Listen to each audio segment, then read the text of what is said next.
Welcome to the next video. इस वीडियो में हमने फाइनली एसक्यूएल को सीखना स्टार्ट करना है। इससे प्रीवियस जो 2 वीडियोस हमने की थी उनमें पहली वीडियो में हमने सीखा था कि बेसिक थ्योरी क्या होती है एसक्यूएल की, डेटाबेसेस क्या होती हैं, रिलेशनल डेटाबेसेस क्या होती हैं, डीबीएमएस क्या होता है और एसक्यूएल क्या होता है। सेकंड वीडियो में हमने एसक्यूएल के सेटअप को रेडी किया था, 2 सॉफ्टवेयर जो थे हमने डाउनलोड किए थे। इस वीडियो में हमने स्टार्ट करना है फाइनली कि एसक्यूएल किस तरीके से काम करता है। तो सबसे आपने पहले क्या करना है, एसक्यूएल सर्वर मैनेजमेंट स्टूडियो को ओपन कर लेना। जब आप ओपन करेंगे तो आपके सामने इस तरह की स्क्रीन ओपन होनी है। आपने अभी के लिए कुछ भी नहीं करना, जस्ट क्या कर देना है, कनेक्ट कर देना है। इसको देख क्या हो जाएगा, कनेक्ट हो जाएगा। उसके बाद आपने क्लिक करना है यहां पर न्यू क्वेरी के ऊपर। न्यू क्वेरी के जब ऊपर क्लिक करेंगे तो आपके सामने इस तरह की स्क्रीन ओपन हो जाएगी। अब डेटाबेस के अंदर से डेटा को एक्सेस करने के लिए हम यूज करते हैं एसक्यूएल को। उसको मॉडिफाई करने के लिए, चेंज करने के लिए, ज्वाइन करने के लिए कुछ भी काम हम कर सकते हैं उसके अंदर। लेकिन उससे पहले हमें डेटाबेस को क्रिएट करना पड़ेगा। तो आपने क्या करना है, CREAT क्रिएट डेटाबेस। एक गुड हैबिट ये है कि जो भी आप कमांड्स एसक्यूएल के लिखते हैं वो आपने कैपिटलाइज करनी है। देन ये कमांड लिखने के बाद क्रिएट डेटाबेस के बाद आपने क्या करना है, उस डेटाबेस को कोई भी नाम दे देना है। मैं इसको नाम देता हूं स्टूडेंट रिकॉर्ड का नाम दे देते हैं। तो ये हमारे डेटाबेस का नाम हो गया। अब नेक्स्टली क्या करना है, इस डेटाबेस को यूज भी करना है, क्रिएट करना है। मैं यहां पे अगर इसको क्रिएट कर लेता हूं, क्रिएट कर इसको कॉपी करें, देन ये डेटाबेस क्रिएट होगी। लेकिन आपको यहां पे भी नजर आ रहा है मास्टर लिखा हुआ है, तो ये मास्टर डेटाबेस में अभी भी काम कर रहे हैं। तो मैं ये चाहता हूं कि मैंने स्टूडेंट रिकॉर्ड की डेटाबेस के अंदर क्या करूं, काम करूं। तो उसके लिए मुझे करना पड़ेगा यूज, आप लोगों ने क्या लिखना है, student record, use student record, जो भी आपने अपने डेटाबेस का नाम रखा था। तो इसको भी एग्जीक्यूट कर दें।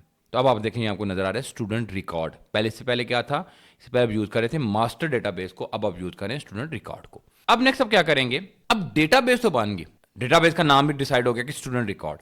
अब डेटाबेस के अंदर जो डेटा होता है वो टेबल्स की फॉर्म में होता है। हम जितने मर्जी टेबल्स बना लें डेटाबेस के अंदर, लेकिन फिलहाल हम एक ही टेबल बनाएंगे। तो टेबल कैसे बनता है, ये आज की वीडियो में हमने मेनली जो बात सीखनी है, टेबल कैसे बनाया जाता है, डेटा टाइप्स कौन कौन सी हो सकती हैं, इस बात को हम कवर अप करेंगे। तो सबसे पहले हम क्या करते हैं, टेबल के लिए क्रिएट टेबल। जैसे आपने डेटाबेस के लिए किया ना क्रिएट डेटाबेस, तो टेबल बनाने के लिए क्रिएट टेबल। देन टेबल का जो भी नाम रखना है आप लोगों को, मैं कर लेता हूं स्टूडेंट्स। देन नेक्स्ट लाइन पे आ जाए। अब आप लोगों ने ये तो बन गया एक टेबल का नाम है स्टूडेंट्स। अब टेबल में होते हैं कॉलम्स और कॉलम्स के होते हैं नाम। अब फायदा क्या है, एक कॉलम में स्पेसिफिक टाइप का डेटा आ सकता है। ये नहीं हो सकता कि अगर मैं करूं आईडी, मैं बोलूं उसमें इंटीजर नंबर्स हैं तो उसमें ABC अल्फाबेट्स भी आ जाए, ऐसा पॉसिबल नहीं है। तो इसके बाद टेबल का नाम है स्टूडेंट, इसके बाद हमने अपने कॉलम्स का नाम और उनकी डेटा टाइप को डिक्लेयर करना है। तो पहले टेबल का नाम कर लेते हैं ID, उसको कर लेते हैं इंट, इंटीजर उसकी टाइप है, और इसी को साथ डिक्लेयर कर देते हैं प्राइमरी की। अब प्राइमरी क्या चीज होती है, मैं आपको बाद में हम देखेंगे प्राइमरी की क्या चीज होती है। देन ये फर्स्ट कॉलम हो गया, फर्स्ट कॉलम का नाम है ID, उसकी डेटा टाइप है इंट। देन सेकंड कॉलम में बना लेता हूं like first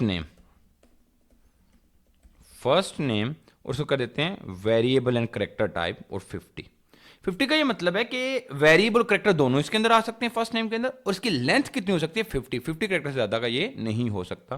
then comma, then last name, इसको भी 50 करेक्टर्स का कर लेते हैं। देन हम कर लेते हैं लाइक डिपार्टमेंट कर लेते हैं कोई, इसको भी वेरिएबल एंड करेक्टर टाइप कर लेते हैं, 50 इसको भी डिक्लेयर कर लेते हैं। अच्छा, इसको हम डिफरेंट भी कर सकते हैं, लाइक मैं इसको 100 भी कर सकता हूँ, कोई प्रॉब्लम नहीं है। अच्छा, इसके बाद हम कोई और कॉलम बना लेते हैं, लाइक मैं कर लेता हूँ ज्वाइन डेट, कि स्टूडेंट ने किस डेट को स्कूल को ज्वाइन किया है, ज्वाइन डेट, उसको कर लेते हैं डेट टाइप का। तो ये इस तरीके से, और बस। अच्छा, आप इसके अलावा भी इसमें कॉलम्स ऐड कर सकते हैं, लेकिन एक बात याद रखनी है अपने कि ये नहीं हो सकता कि आपने इसको एक दफ़ा एग्जीक्यूट कर दिया उसके बाद कोई कॉलम ऐड करें। मैं आपको भी बता देता हूँ, लाइक ये देखें, मैं इसको एग्जीक्यूट करता हूँ तो उसमें क्या है जी, कमांड कंप्लीट सक्सेसफुली। अगर मैं अभी इसको ट्राई करूँ, लाइक मैं ये काम करूँ, मैं यहाँ पे कुछ और चीज़ ऐड कर देता हूँ, लाइक मैं कहता हूँ मार्क्स, इसको मैं कर देता हूँ इंट।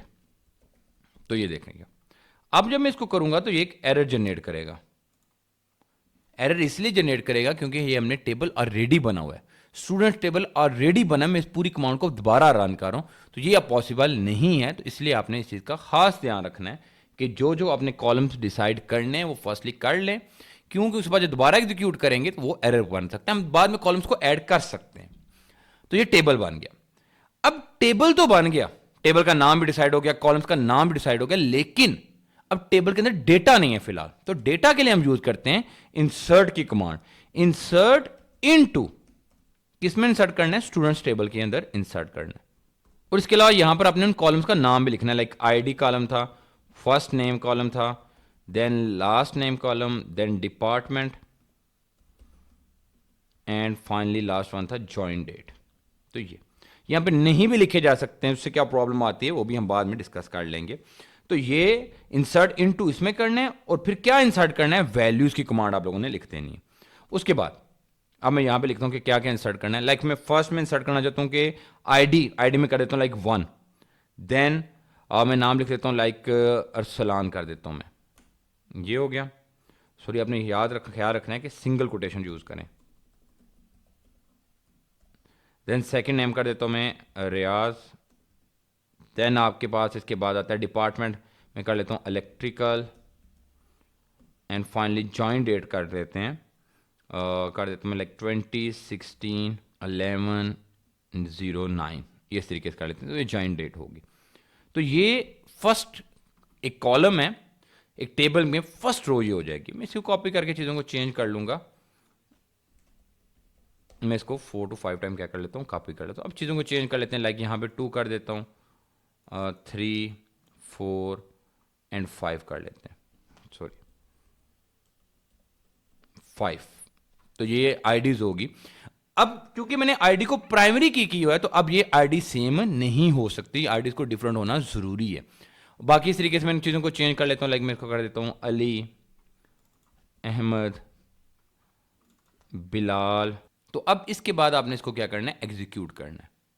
सॉरी, यहां पर आपने कॉमास लगाने हैं, ये। अब मैं इसको रन करता हूं, तो ये 5 रो। अब आप लोगों ने क्या क्या किया? डेटाबेस बनाया स्टूडेंट रिकॉर्ड, उसको यूज किया, टेबल बनाया और टेबल के अंदर वैल्यूज को इंसर्ट किया। जो लास्ट काम इस वीडियो में देखना है कि अगर मुझे इस टेबल में से कोई चीज, कोई वैल्यू निकालनी है तो वो कैसे निकाली जाती है, उसके लिए यूज किया सेलेक्ट की कमांड, SELECT। एसक्यूएल में सबसे ज्यादा यूज होती है सेलेक्ट। डेटाबेस के अंदर से कोई भी डेटा निकालना है उसके लिए यूज किया सेलेक्ट। अब सिलेक्ट स्टेटमेंट को कैसे यूज किया जाता है? सिलेक्ट करना है आपने, स्पेसिफिकली कोई कॉलम सेलेक्ट करना है, लाइक मैं क्या लिखता हूं, सिलेक्ट आईडी, किसके अंदर से? नेक्स्ट रो पे लिखना है फ्रॉम, जो आपके टेबल का नाम है। टेबल का नाम क्या है? From students. तो ये अब इसको रन कर देते हैं, एग्जीक्यूट। तो ये देखें आईडी आपकी आ गई, select ID from students. ID क्या है? वो कॉलम जिसकी वैल्यूज आपको चाहिए, किसके अंदर से? कौन से टेबल के अंदर से? स्टूडेंट के अंदर से। अब डेटाबेस के अंदर मल्टीपल टेबल्स हो सकते हैं, इसलिए मैं टेबल का नाम भी मेंशन करना पड़ेगा। डेटाबेस मेंशन करने की जरूरत नहीं, क्योंकि हम इसी डेटाबेस में काम कर रहे हैं, तो जिस डेटाबेस में करंटली काम कर रहे होंगे वो उसी के टेबल्स के अंदर से डेटा को निकाल के हमें दे देगा। तो select is for column and from is for the tables. अब मैं मल्टीपल चीजों को भी सिलेक्ट कर सकता हूं, लाइक मैं सिलेक्ट कर सकता हूं फर्स्ट नेम को भी, ये देखें। अब दोबारा मैं इसको एग्जीक्यूट कर देता हूं, तो ये आईडी फर्स्ट नेम, उसने दोनों कॉलम्स को हमें रिटर्न कर दिया। अगर मैं चाहता हूं सारे के सारे कॉलम सेलेक्ट हो जाए, पूरी टेबल ही मेरे पास आ रही है, तो सिलेक्ट स्टैटिक, अब बजाय सारे कॉलम्स के नाम लिखने के अब स्टैटिक का सिंबल यूज करें, तो पूरी डेटाबेस क्या आ जाएगी हमारे पास, सॉरी पूरा का पूरा टेबल का रिकॉर्ड हमारे पास आ जाना है।